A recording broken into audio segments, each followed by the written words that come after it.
नमस्कार। आज हम दिल्ली डेवलपमेंट मॉडल को जानने की कोशिश करेंगे।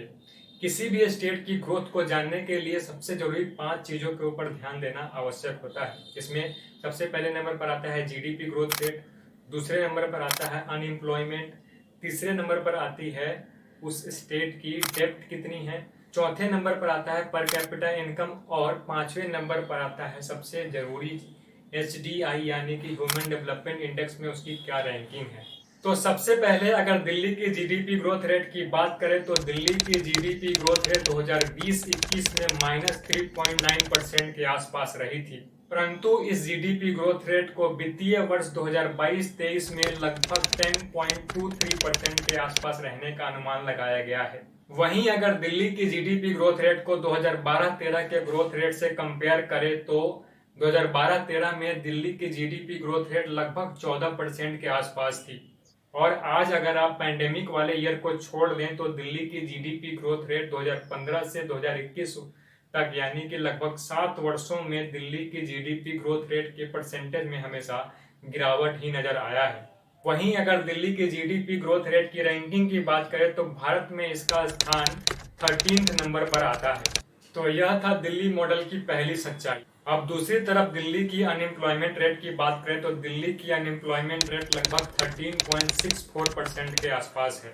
वहीं अगर दिल्ली की रैंकिंग को दूसरे स्टेट से कंपेयर करें तो दिल्ली की रैंकिंग 6 सबसे खराब स्टेट्स में आती है। अब दूसरी तरफ बात करें सबसे अधिक एम्प्लॉयमेंट देने वाले स्टेट्स की तो इसमें सबसे अच्छा रैंकिंग छत्तीसगढ़ का है, जिसने शीर्ष स्थान कायम कर रखा है, जिसकी अनएम्प्लॉयमेंट रेट लगभग 0.71% के आसपास है।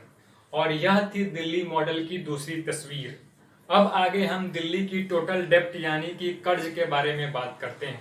अगर आपने दिल्ली के चीफ मिनिस्टर अरविंद केजरीवाल को सुना होगा तो उनका कहना है कि सिर्फ दिल्ली ही एक ऐसा इकलौता स्टेट या फिर यूनियन टेरिटरी है जो सरप्लस बजट देती है। वहीं अगर टोटल डेप्ट की बात करें तो लगभग दिल्ली के ऊपर 40,700 करोड़ का डेप्ट है। वहीं अगर दूसरी तरफ बात करें तो दिल्ली एक यूनियन टेरिटरी होने की वजह से उसके पास अदर स्टेट्स की तरह एबिलिटी नहीं है कि वह किसी भी कंपनी या फिर संस्था से लोन ले सके। दिल्ली सिर्फ सेंट्रल गवर्नमेंट से ही लोन ले सकता है। दिल्ली के अलावा 3 और ऐसे स्टेट है जो सरप्लस बजट देती है, जिसमें उत्तर प्रदेश, गुजरात और उत्तराखंड आता है। तो यह थी दिल्ली मॉडल की तीसरी तस्वीर। अब आगे बढ़ते हुए दिल्ली की चौथी तस्वीर यानी कि पर कैपिटा इनकम को जानने की कोशिश करते हैं। 2021 और 22 में दिल्ली की पर कैपिटा इनकम लगभग 4 लाख के आसपास थी, और इसकी रैंकिंग की बात करें तो वह तीसरे नंबर पर आती है। इससे ऊपर सिक्किम और गोवा का स्थान आता है। अगर दिल्ली की पर कैपिटा इनकम को भारत की पर कैपिटा इनकम से कंपेयर करें तो यह लगभग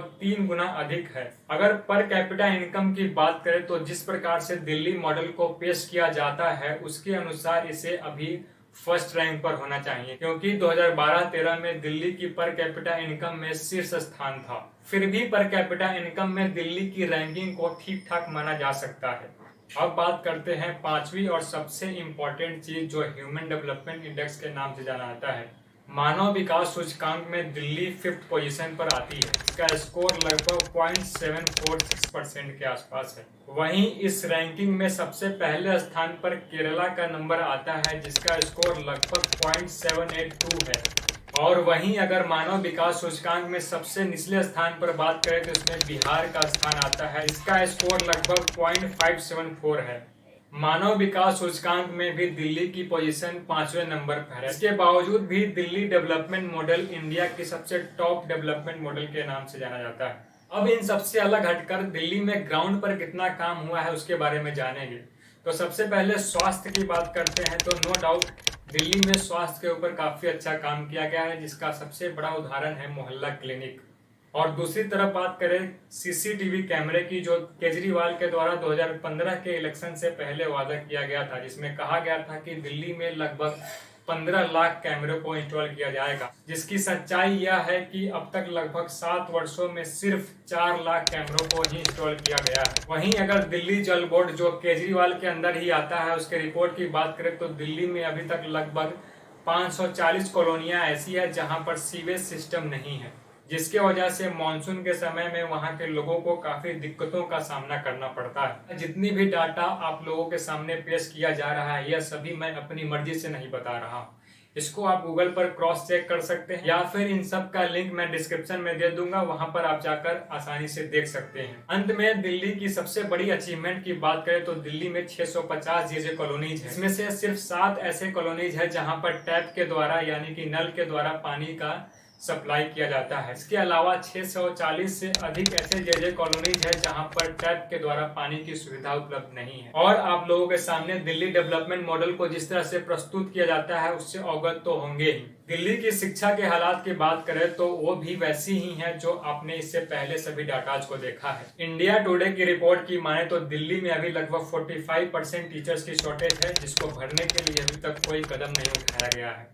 आप खुद सोचें कि जिन स्कूलों में टीचर्स की इतनी शॉर्टेज होगी वहां की शिक्षा व्यवस्था कैसे सुधर सकती है। अभी भी दिल्ली में बहुत सारी चीजें ऐसी हैं जिसके हालात वैसे नहीं है जैसा आपके सामने पेश किया जाता है। अगर दिल्ली डेवलपमेंट को आप असलियत में जानना चाहते हैं तो इसके बॉर्डर पर बसे इलाकों में जाकर देखें। तो यह था दिल्ली मॉडल का असली सच्चाई। अगर वीडियो इन्फॉर्मेटिव लगा हो तो लाइक जरूर करें, और अगर आपको लगता है कि इसमें कुछ त्रुटियां हैं तो कमेंट करके बता सकते हैं। बाकी चैनल को सब्सक्राइब करना बिल्कुल मत भूलें। मिलते हैं अगले वीडियो में। धन्यवाद।